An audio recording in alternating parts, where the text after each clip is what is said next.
Okay, so welcome to Attorney Speaks. We have a very special guest with us, Mr. Harsh Vardhan Chandola, and he's a patent professional turned an environmental advocacy guy.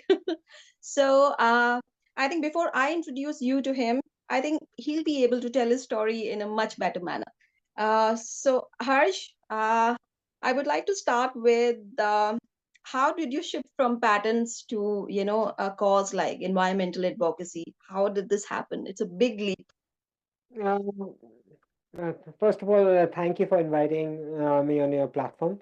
First of all, I haven't, as in, it's not a past life. I'm still an intellectual property lawyer, and I still practice law. I Yeah. still practice IP. I still do, but now I've moved more towards actually doing things, innovating things. My major goal in life is social innovation, bring change, Yes. Yes. and so to cut the long story short, it's as in I've been involved in intellectual property since 1998, Yeah. 1999. 2000, and law school, WIPO, Fulbright Masters, Erasmus, all leading up to different things and experiencing different things in intellectual property. And I guess this, what I'm doing is, I would say, divine providence and a calling, uh, a lot of privilege in doing it. So this is the short, as in short story of it, of the reasons why I've moved back here. Parents, I live in Yeah. an ancestral home, so parents being here post retirement and things falling in place, coming back and traveling the world and realizing that this place needs more care, devotion, More and attention. someone needs to do it. Yes. So I have been, looking at a lot of work done by you. You shifted to organic farming also intermittently. Are you I mean, carrying so, it right now? so how all this has started is that in 2013 I had moved back from Germany and I wanted to do something on intellectual property, a platform to promote like information about intellectual property and all. And then Yeah. Yeah. slowly I used to spend a lot of time in the mountains here doing online work, publishing, and all. And then slowly I realized that there was a lot of things that innovation doesn't n- need to be really big things. Innovation can be in your day to day things, Yes. innovation Exactly.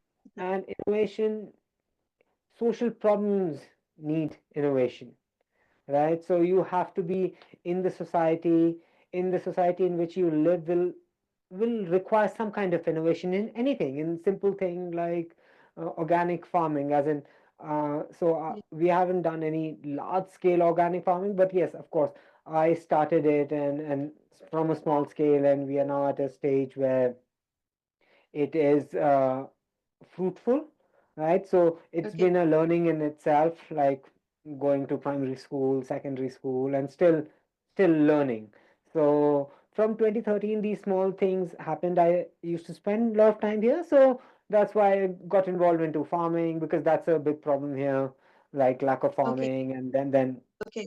Uttarakhand has a lot of like problem of migration, ghost Okay. villages, and all. So I really connected with a lot of social issues here, and I realized traveling all around the world that you need to do something. So took small steps, and slowly they are still nothing has achieved been achieved at a grand scale, but Work in progress. And it's I saw a lot of photographs where you with a community of people, you were involved in the cleaning drive in the mountains, and I really uh, it was great. I just wanted to know that how is the response of the people towards cleaning drives? You have been arranging the cleaning drives for the Clean Himalaya campaign. How is how a normal like resident responds to such acts so of kindness? it's a massive problem. It's not only a problem you in the mountains in Uttarakhand. It's pan Hmm. India problem. It's a Yeah. problem in Delhi. right? Yeah. Make, Only difference in Delhi is at least you have systems where they come and collect it and dump it at one place, right? yeah. Here, even that is lacking, so it's everywhere. And so I live in my in a village actually. It's close to a city, Okay. but we actually live in a village. So I started someone like this is I believe in terms of innovation that it has to start with you, right? With you. That change Exactly. has to start. So I was very conscious about because of army background, of cleanliness at home and all that. But I saw it's not happening even in neighbors. So we started with our village and that's been going for 6 7 years. But still, response of the people is not encouraging enough. But it's a long process because problem is so immense. People don't want to take responsibility. But over a period of 6 7 years, a lot of people have joined. So very few, handful, but again, it's kind of work in progress and very slow. People are because it's not in their habit, so they are. Uh, Yes, they that's right. have That's right. the first question they ask is why are you doing it?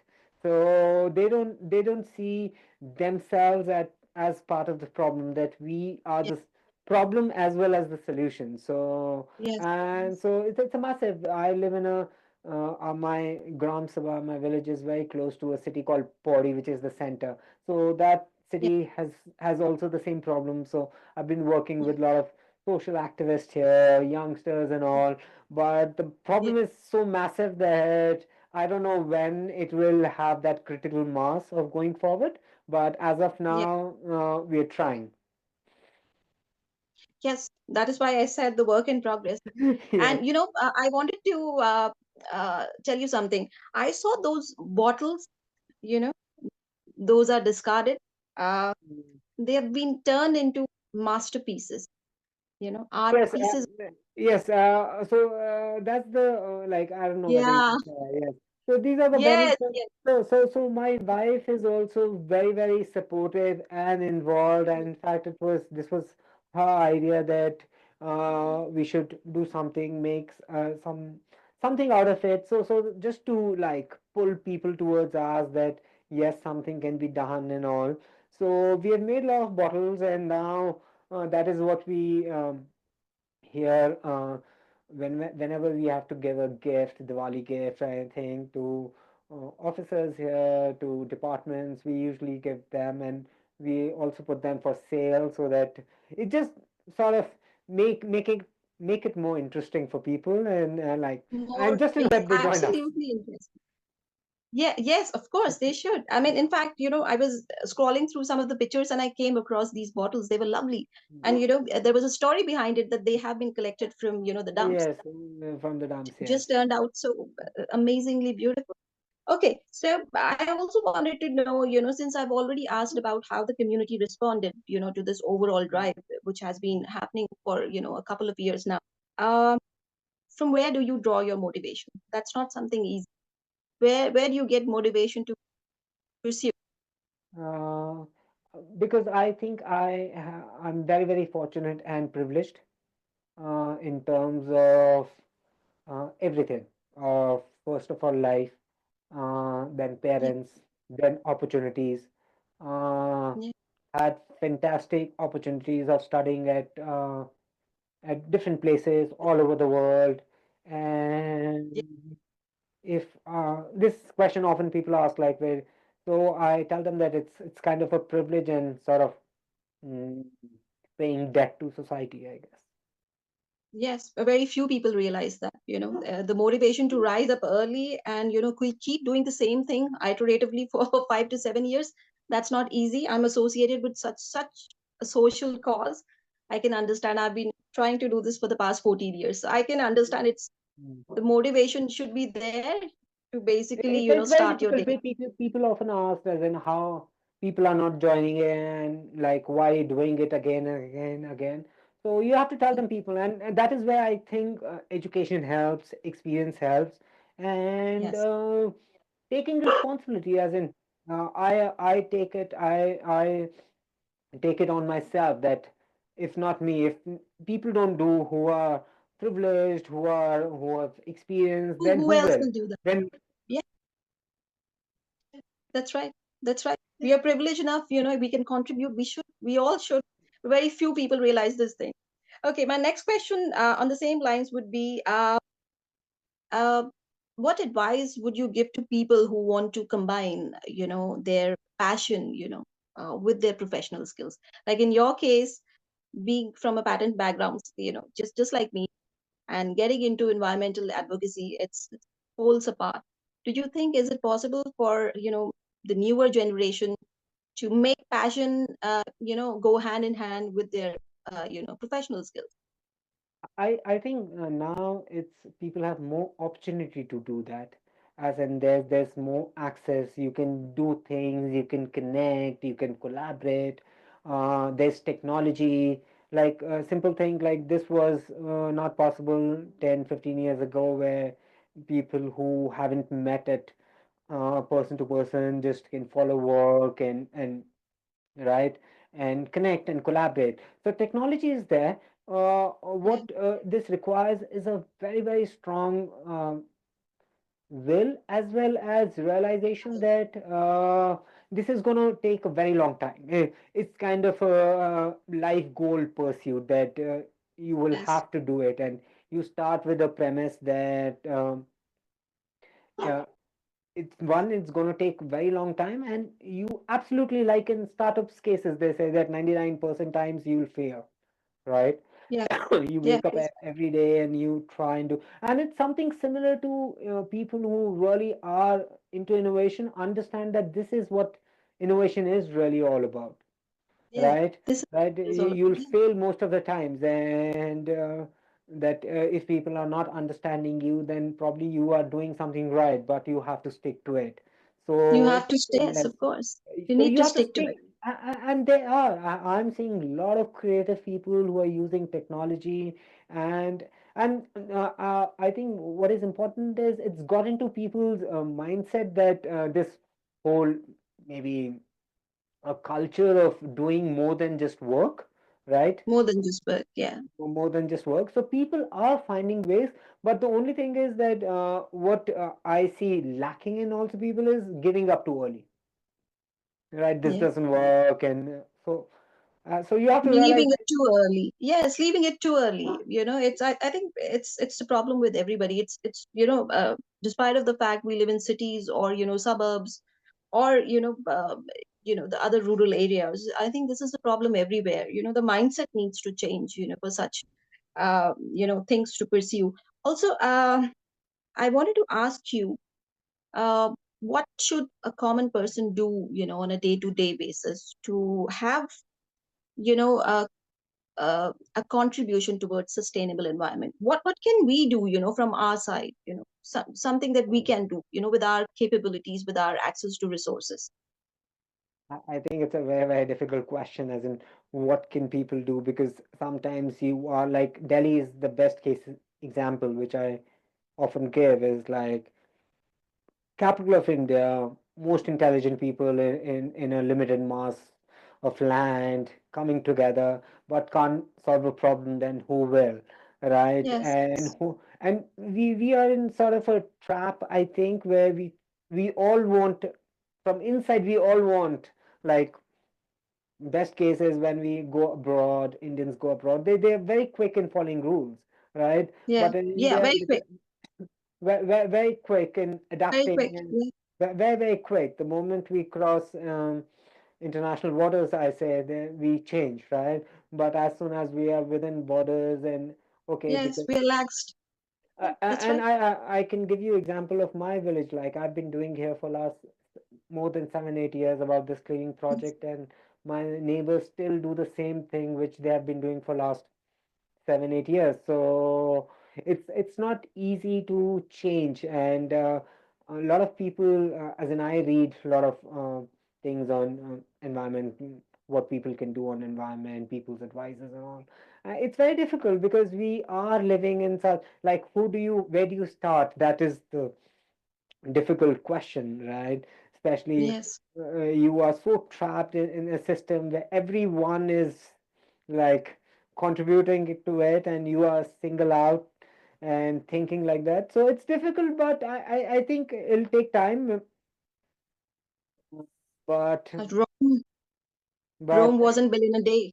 yeah, So of course, Rome wasn't built in a day. So yeah, I think what best people can do is people who realize it start doing it from their homes, right?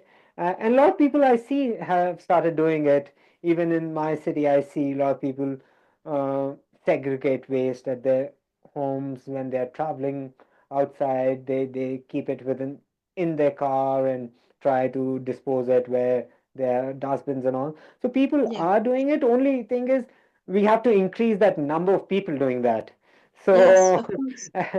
because as they say, most difficult problems have the simplest of solutions.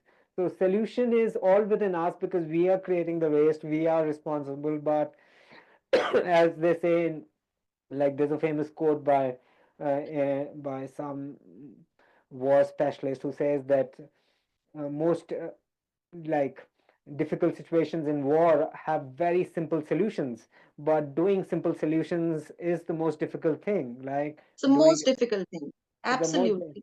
it's the most difficult thing. So I guess more and more people have to who are conscious, they have to start on their own and think of it as a process of lighting one candle at a time.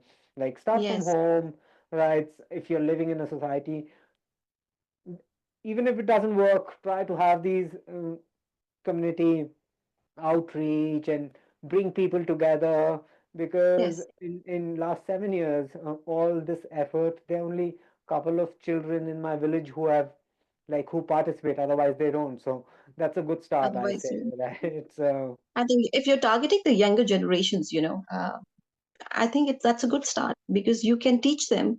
You can teach them, there is no preconceived notions in their minds how the things are going to do, etc., etc. It's very difficult to teach adults. It's absolutely a different ball game altogether when you have to teach an adult, right? It's yeah.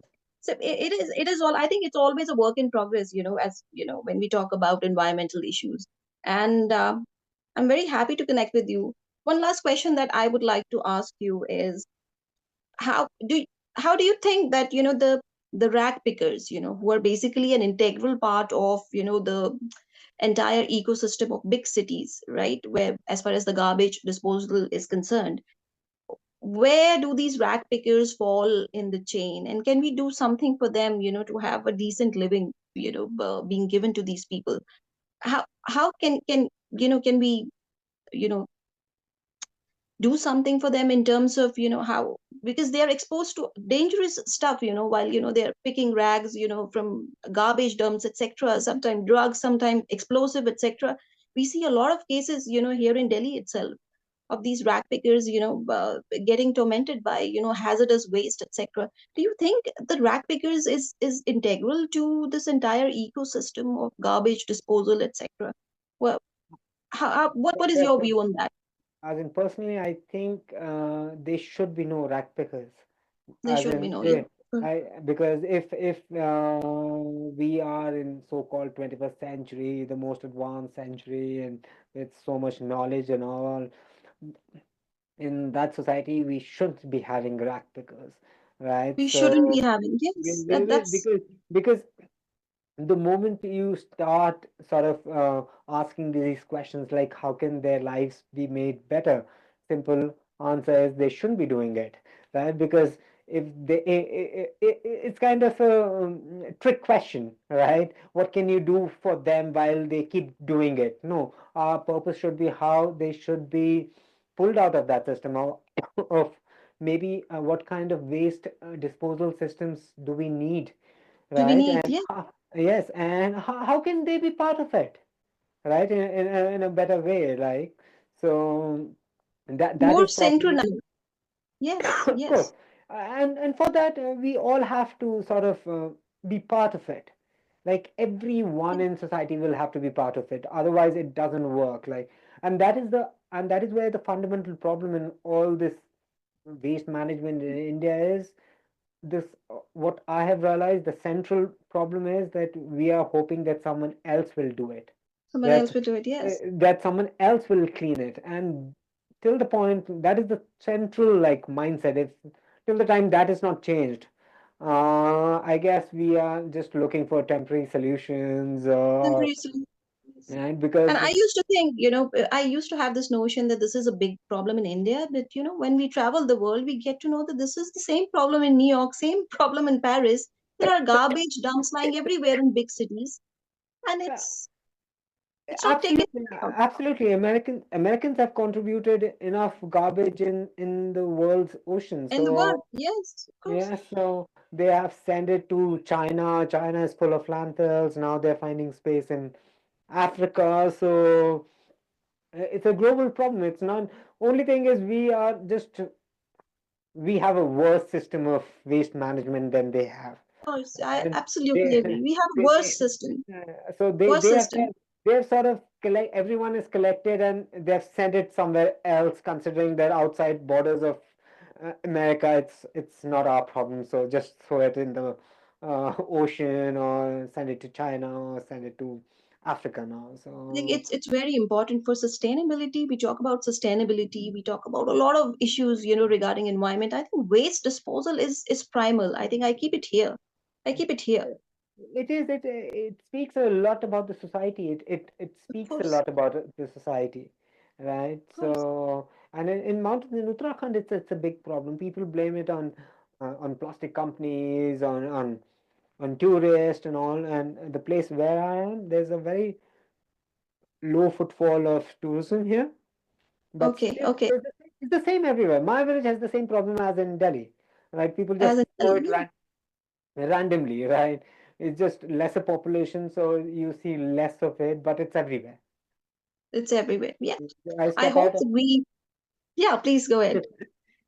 As in, I see it outside the moment I step out of my house in my village. So it's everywhere. I won't say that my village, Gram Sabha, is pristine or clean and plastic free. No, so it's a sort of complete failure even in my village. So forget Delhi, so finding solutions for Delhi or city nearby my village. So not sure as in what's the solution, but I hope that in the years to come, we would be able to beat, the atrocities and come to a solution. I think it's always like you've said, it's a work in progress. It's not gonna happen in a day. I think it's a collective effort of the communities. We can, teach and educate our younger generations, so that they inculcate these things, right from, the childhood, right? I'm not saying it's it's a different ball game when you change the mindset of an adult, right? Our seniors, they're very rudimentary in terms of their access to knowledge, etc. But yes, I think if we keep on doing this, I think one day we can reach to absolutely. a sustainable solution. I hope so. And a lot of people are. Then you've just told me that you are also involved in something like this, some social Yeah. cause. So a lot of people, I know a lot of people in Himachal who are trying and are much more successful in bringing communities together and collecting garbage, this thing. But I think fundamentally, as in is very individual centric solution, right? Yes. Is the as long as we will be finding solutions in some outside us or like someone else cleaning us, It's we not can gonna come up happen. with Yeah, it's not yeah, going to happen. So it's not yeah, gonna. it's a long process. Hope so. I think everything will fall into place and you continue doing, the efforts that you're inclined to do. And I wish you all the best for all your personal and professional endeavors. And it has been a very interesting and a very knowledgeable session today. And I hope to see you soon on this podcast back again. Okay, thank you for Thank having you. me in this program, and so that it the message reaches out to more and more people. And my sincere thanks to you and to all your audience. I would like them to do whatever little they can do consciously and do it over a period of time, and just pray that we have solution before it's too late. Before it's too late. Thank you, Harsh. Thank you very much for coming to Attorney Speaks. And it was a lovely session with you. I'll take your leave for now. Thank you very much. Okay, thank you. Okay, see you. Okay, bye. Bye.